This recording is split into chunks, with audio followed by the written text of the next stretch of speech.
বগালেকে নীলমায়া, কেওক্রাডনে মেঘের ছায়া, দার্জিলিং পাড়ার সবুজ ঘেরা, মনটা বলে এটাই সেরা। ঝর্ণার সুর হাওয়ার গান সাজিয়ে রাখে বান্দরবান। মেঘের দেশে স্বপ্ন বুনি, প্রকৃতির প্রেমে হারাই আমি। মেঘের দেশে হারিয়ে যাওয়ার ইচ্ছা আছে? তাহলে চলো পা বাড়াই বান্দরবানের হৃদয়ে, যেখানে নীল আকাশের নিচে রহস্য হয়ে শুয়ে আছে বগালেক, যেখানে প্রতিটি পদক্ষেপে তোমাকে নিয়ে যাবে বাংলার সর্বোচ্চ শৃঙ্গ কেওক্রাডনের চূড়ায়, আর যেখানে মেঘের ভিতর ছোট্ট এক স্বর্গ দার্জিলিং পাড়া, শান্ত, নির্জন আর অপার সৌন্দর্যে ভরা। প্রকৃতির বুকে হারিয়ে যাওয়া এক অনন্য যাত্রা, অভিযান, সৌন্দর্য আর অগণিত স্মৃতির গল্প। চলো একসাথে ঘুরে আসি বান্দরবানের বগালেক, কেওক্রাডন আর দার্জিলিং পাড়া। শেষ পর্যন্ত সঙ্গে থাকো, কারণ এই ভ্রমণ তোমার মনেও পাহাড়ের প্রেম জাগিয়ে তুলবে। আমরা এখন প্রায় 12টা বাজে গাড়িতে উঠছি রুমা যাওয়ার জন্য। রুমা থেকে আমরা যাব হলো মূলত বগালেকে, কিন্তু তেলের সিরিয়ালে দাঁড়া রয়েছি। তেল নিয়ে তারপর আমরা রুমা যাবো। তারপরে আজকে রাত্রে আমাদের বগালেকে স্টে করার প্ল্যান আছে। দেখি কি অবস্থা হয়। অনেক বড় সিরিয়াল, কখন বেরোতে পারে আল্লাহ ভালো জানে। সকালবেলা উঠতে লেট হওয়ার কারণে এই পেশেন্টটাতে করা লাগছে। দীর্ঘ অপেক্ষার পর আমরা তেল নিয়ে রওনা হলাম রুমা বাজারের উদ্দেশ্যে।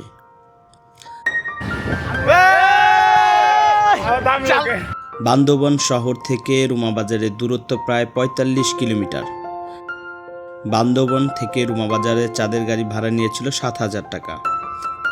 এখানে প্রত্যেকটা জোনে যাওয়ার ভাড়া ওদের স্ট্যান্ডে চার্ট করাই থাকে, তবে আপনারা চাইলে গাড়ি রিজার্ভও করে নিতে পারবেন। সেক্ষেত্রে দামাদামি করে নিলে ভাড়াটা একটু কমে পাবেন। গতকাল রাত প্রায় 4টা পর্যন্ত আমাদের গ্রুপ মিটিং হয়েছিল, আসলে আমরা কোথায় যাব, ভাড়া খরচ কীরকম হবে সেটা নিয়ে। তাই আর কি আমাদের বের হতে লেট হয়েছে। তবে আপনারা বান্দরবান আসলে ট্রাই করবেন সকাল সকাল বের হওয়ার, যেখানেই যান না কেন। ভাই ভাই সাদ্দাম ভাই, ঠিক আছে? এখন ভালো লাগতেছে? হ্যাঁ ভাই, জায়গাটা সুন্দর আছে। হ্যাঁ, পাহাড়ে গাড়ি ওঠা মাত্রই সাদ্দাম ভাই বমি করে অসুস্থ হয়ে গেছে। তাই কিছু দূর যাওয়ার পরই সাদ্দাম ভাইয়ের জন্য আমরা ছোট্ট একটা রিল্যাক্সেশন পেলাম। জায়গাটা সত্যি অসাধারণ ছিল। ওয়াই জংশনের আগে এই জায়গাটা একেবারে নো নেটওয়ার্ক জোন। এটা হাই গাইস, আমরা সবাই এখানে বন্ধুরা ঘুরতে আসছি, কিন্তু আমাদের সাথে 2টা বন্ধু, 2 থেকে 4টা বন্ধু আসে নাই। তারা খুব মিস করেছে। তারা মিস করার উদ্দেশ্যে আমি একটা কথা বলতে চাই, বন্ধু, টাকার দিকে দেখো না। টাকা পুরুষ মানুষ হয়ে আল্লাহ পাক জন্ম দিয়েছে, দুনিয়াতে আনছে। টাকা একদিন না একদিন ইনশাল্লাহ হবে। টাকার দিকে দেখো না, তোমরা ঘুরতে বের হও। বন্ধুরা তোমাদের ঘুরতে বের হইতে বললে ঘুরতে বের হও। আল্লাহ বলছে আল্লাহর কুদরত দেখো, তোমরা সফর করো। ঠিক আছে? তোমরা সফরে আসো নাই, ঘুরতে বের হও নাই, তোমরা আল্লাহর কুদরত অনেক কিছু মিস করেছো। ঠিক আছে? আসসালামু আলাইকুম। চলো বহু দূরে বন্ধুরা মিলে ঘুরি এক সুরে। স্মৃতিগুলো শুধু যাবে রয়ে, সময় যাবে ধীরে ধীরে বয়ে।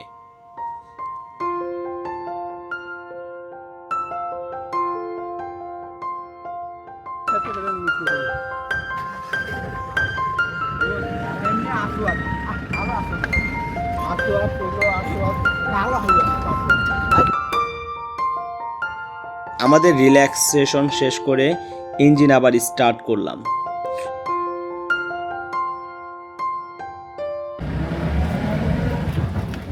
লেবু খাও, স্মার্ট হয়ে যাও।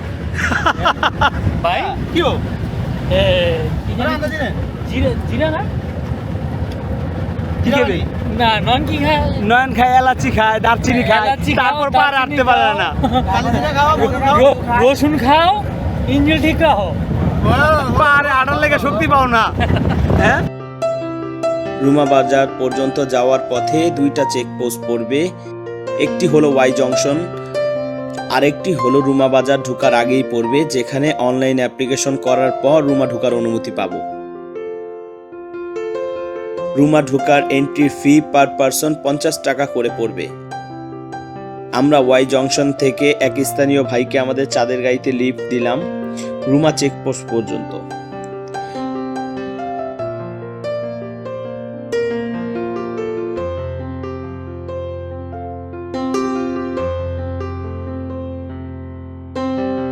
প্রায় 1.5 ঘন্টা গাড়ি চলার পর আমরা চলে আসলাম রুমা চেকপোস্টে। Ruma checkpost clear complete. আমাদের গন্তব্য এখন রুমা বাজার। রুমা চেকপোস্টে আমাদের প্রায় 30 মিনিট সময় লেগেছে অ্যাপ্লিকেশন কমপ্লিট করতে। বান্দরবানে আপনারা ঘুরতে আসলে অবশ্যই হাতে করে কয়েকটা ভোটার আইডি কার্ডের ফটোকপি নিয়ে আসবেন। চেকপোস্টগুলোতে ভোটার আইডি কার্ড লাগবেই। আসসালামু আলাইকুম। আমরা এখন চলে আসছি রুমা বাজার। এখান থেকে একটা গাইড ব্যবস্থা করে আমরা বগালেকের উদ্দেশ্যে রওনা দিব। আমরা এখন যাচ্ছি হলো গাইড ঠিক করতে। তো গাইড আমাদেরকে বগালেক কেও গার্ডেন ঘুরে আবার আগামীকালকে সকালবেলা অথবা দুপুরবেলা আমাদেরকে রুমা বাজার ছেড়ে দিবে। দেখি গাইড কত কি বলে।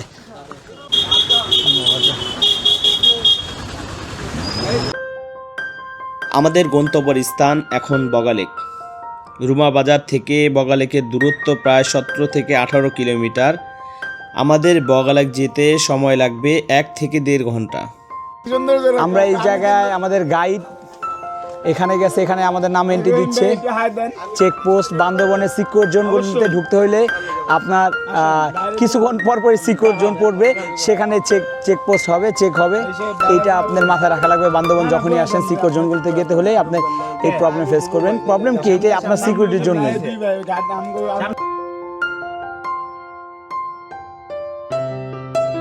রুমা বাজার থেকে বগালেকের পথে যাত্রা শুরু হলেই শুরু হয় এক রোমাঞ্চকর অভিজ্ঞতা। এই পথে চলাচলের জন্য ব্যবহার করা হয় শক্তিশালী চাঁদের গাড়ি।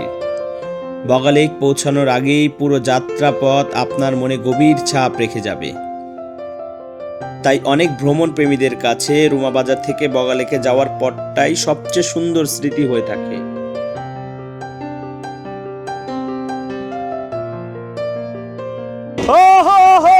বুকেরি সব কষ্ট দুহাতে ছড়িয়ে চলো বদলে যাই,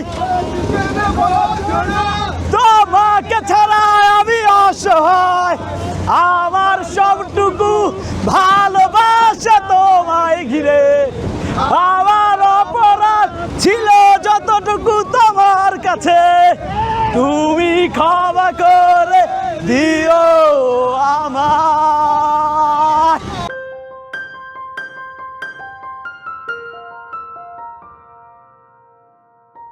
পুরোটা পথ জুড়ে দেখা মেলে আঁকাবাঁকা পাহাড়ি পথের। এক পাশে সবুজে মোড়ানো উঁচু পাহাড়, অন্য পাশে গভীর খাদ। প্রতিটি বাঁক যেন নতুন এক দৃশ্য উপহার দেয়। মন যদি হতো আমি পাখির মতো উড়ে উড়ে বেড়াই সারাক্ষণ,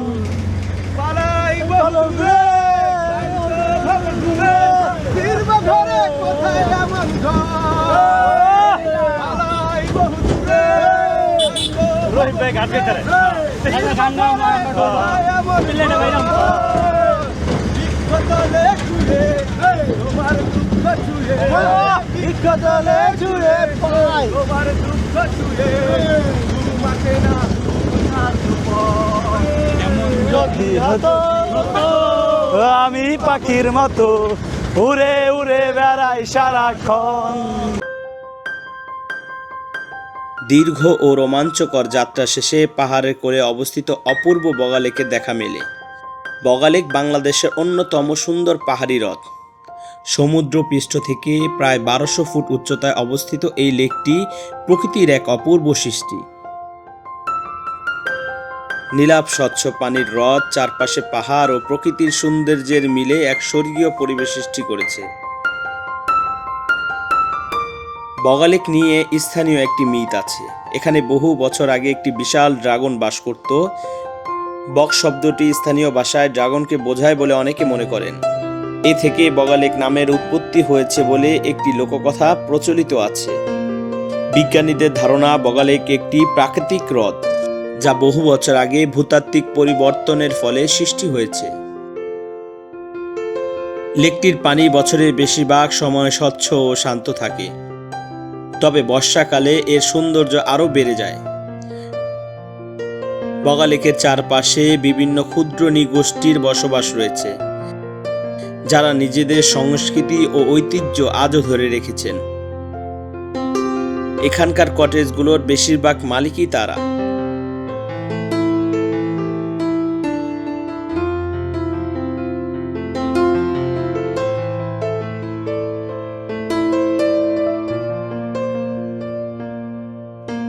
বগালেক শুধু তার নীল জল আর প্রাকৃতিক সৌন্দর্যের জন্য নয়, বরং তার পরিচ্ছন্ন ও শান্ত পরিবেশের জন্য ভ্রমণকারীদেরকে মুগ্ধ করে। আসুন আমরা সবাই মিলে এর সৌন্দর্য রক্ষা করি।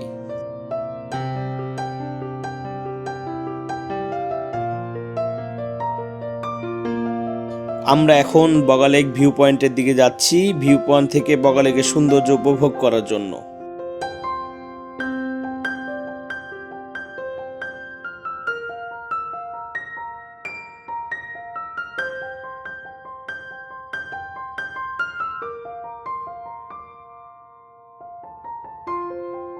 আমরা চলে আসছি বগালেক ভিউ পয়েন্টে। স্থির জায়গা, এক কথায় অস্থির। এরকম সুন্দর জায়গা হয় না। মাশাআল্লাহ, সুবহানাল্লাহ। আমাদের অনেক প্ল্যান ছিল, যেই প্ল্যান হইলো না হইলো, শেষমেশ আল্লাহ তাআলা যতটুকু কবুল করলো। এক কথায় অসাধারণ। এত সুন্দর জায়গা চোখে না দেখলে আসলে বোঝা অসম্ভব, অসম্ভব, অসম্ভব।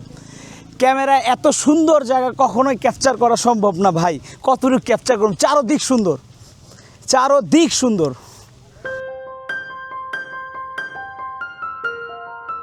বগালেক ভিউ পয়েন্ট পেছনে ফেলে আমরা এগিয়ে চলছি বাংলাদেশের অন্যতম রোমাঞ্চকর ট্রেকিং পথ কেওক্রাডংয়ের দিকে। কিছু দূর যেতেই বুঝতে পারলাম, এই যাত্রা শুধু পাহাড়ে ওঠার গল্প নয়, এটি প্রকৃতির সঙ্গে নিজেকে নতুন করে আবিষ্কারের গল্প। পাহাড়ি আঁকাবাঁকা পথ, সবুজে মোড়ানো ঢাল, আর দূরে দূরে মেঘে ঢাকা পাহাড়। চারপাশের প্রতিটি দৃশ্য যেন কোনো শিল্পীর নিখুঁত ক্যানভাস। পাহাড়ি এই পথে মোবাইল নেটওয়ার্ক একেবারেই থাকে না, আর এটাই যাত্রার অন্যতম সৌন্দর্য। বর্ষার পর এই পাহাড়গুলো আরও সবুজ হয়ে ওঠে। পাহাড়ের বুকে জন্ম নেয় অসংখ্য ছোট গাছপালা, আর মেঘগুলো এত নিচে নেমে আসে যে মনে হয় হাত বাড়ালেই মেঘগুলো ছুঁয়ে ফেলা যাবে।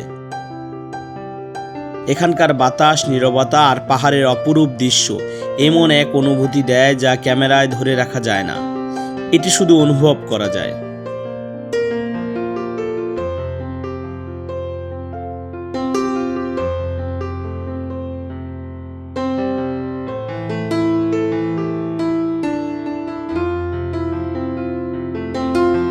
আমরা কেওক্রাডং চলে আসছি।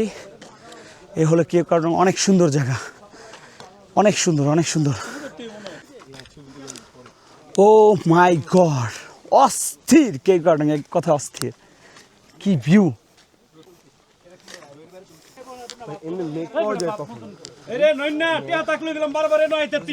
মেঘ হচ্ছে যেটা শীতের সময় বর্ষার মাঝখানে।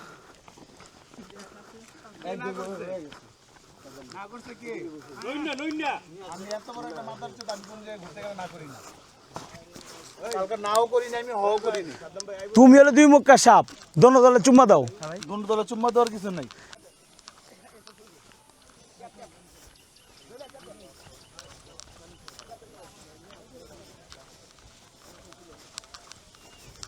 বেশ কয়েকটা ঝর্ণা আছে, মানে অনেক ঝর্ণাগুলো বড় সব এদিকে বড় বড় ঝর্ণাগুলো। হ্যাঁ, বড় বড় ঝর্ণা। কি কি ঝর্ণার নামগুলো? জাদিপাই আছে, ডাবল ফুচ আছে, জিনচন সাইটার আছে, অনেকগুলো এরকম অনেক ঝর্ণা আছে এখানে। কুকি চিনে ঝামেলার পরে ঝর্ণার ভ্রমণগুলো বন্ধ করে দিচ্ছে না। এই রোড দিয়ে আপাতত রোড হচ্ছে একবার থানচি হয়ে আলীকদম হয়ে আপনি কক্সবাজার চলে যেতে পারবেন। এই রোড দিয়ে একের পর রোড হচ্ছে। মিনিমাম 6 থেকে 7 বছর সময় লাগবে রোডটা কমপ্লিট হয়ে গেলে। যারা এই ট্রিপে আসবেন কেওক্রাডন থেকে একবারে থানচি আলুইকদম হয়ে কক্সবাজার চলে যেতে পারবেন। রোডটা এক কথায় অসাধারণ। কেওক্রাডন বাংলাদেশের অন্যতম পরিচিতি পাহাড়ি সিংহ। এটি বাংলাদেশের বান্দরবানের দুর্গম পাহাড়ি অঞ্চলে অবস্থিত এবং প্রকৃতি প্রেমী ও ট্রেকারদের কাছে অত্যন্ত জনপ্রিয়।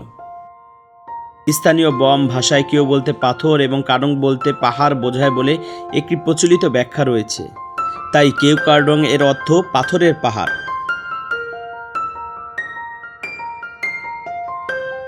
সমুদ্রপৃষ্ঠ থেকে প্রায় ৩২৩৫ ফুট উচ্চতায় অবস্থিত কেওক্রাডন, যেখানে দাঁড়ালে চারদিকে শুধু পাহাড় আর মেঘের অপরূপ মিল দেখা যায়। কেওক্রাডনের চূড়ায় সূর্যোদয় সূর্যাস্ত দুই সময় আকাশের রং কয়েক মিনিটের মধ্যেই বারবার বদলে যায়। নীল, কমলা, গোলাপি ও সোনালী রঙের এক অপূর্ব মিশ্রণ দেখা যায়।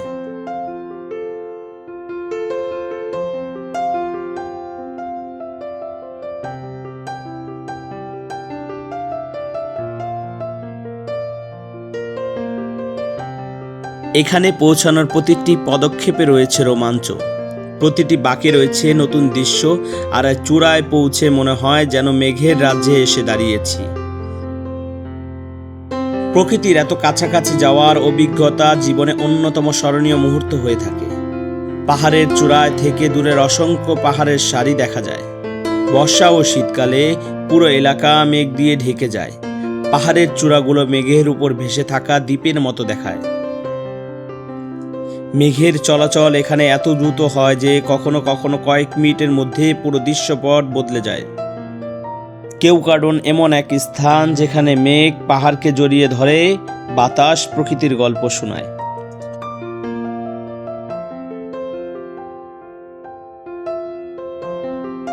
এখানে থাকারও সুব্যবস্থা আছে, তবে আজকে আমাদের বগালেকেই থাকার প্ল্যান। কেওক্রাডন দেখা শেষ করে আমরা এখন রওনা দিব উদ্দেশ্য বগালেক। তবে যাবার মাঝে আমরা দার্জিলিং পাড়াটাও দেখব।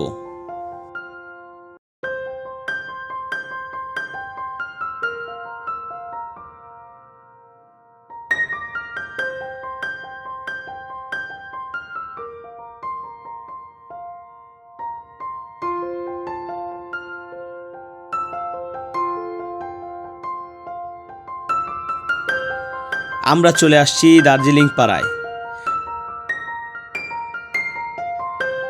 পাহাড়ের পর পাহাড় আর মেঘের পর মেঘ, আর মাঝখানে শান্ত এক জনপদ দার্জিলিং পাড়া।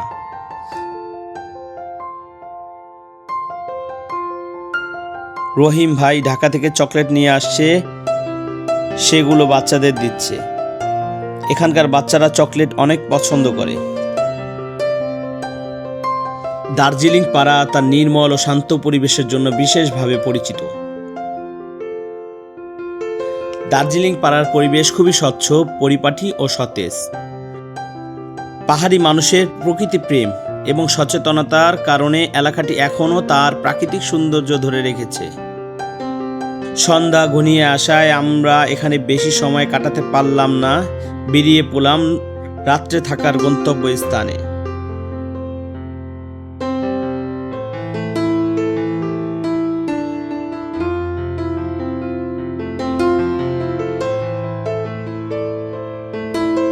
বগালেকে এসেই আমরা রুম ঠিক করে খাবার অর্ডার করে বের হলাম রাত্রের বগালেক দেখতে। রুমের ভাড়া পড়েছে পার পার্সন 300 টাকা এবং খাবারের জন্য 180 টাকা করে।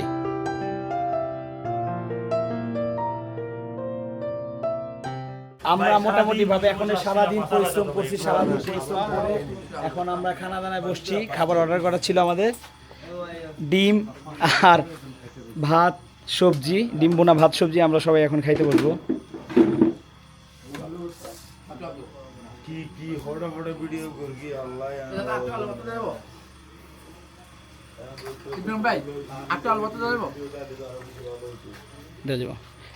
ভাই ভাই কেমন কেমন হয়েছে খাবারটা? আলহামদুলিল্লাহ, খাবারটা ভালো হয়েছে, যদি হালাল আর কিছু 100% হালাল ভাই। এইটা নিয়ে ফুল সিকিউর করা আছে ভাই। আলহামদুলিল্লাহ। আমার গাড়ির সিটের পিছনে চুরি আছে, হাত কাইটা বুড়া করে আবার সকালে বারবিকিউ করে খাবো। ভাই বসেন না কে? আজকের জন্য এখানেই বিদায় নিচ্ছি। দেখা হবে পরবর্তী কোনো ভিডিওতে। ততদিন ভালো থাকবেন, সুস্থ থাকবেন, দোয়া করবেন। আল্লাহ হাফেজ। ভিডিওটি ভালো লাগলে লাইক, কমেন্ট, শেয়ার করবেন।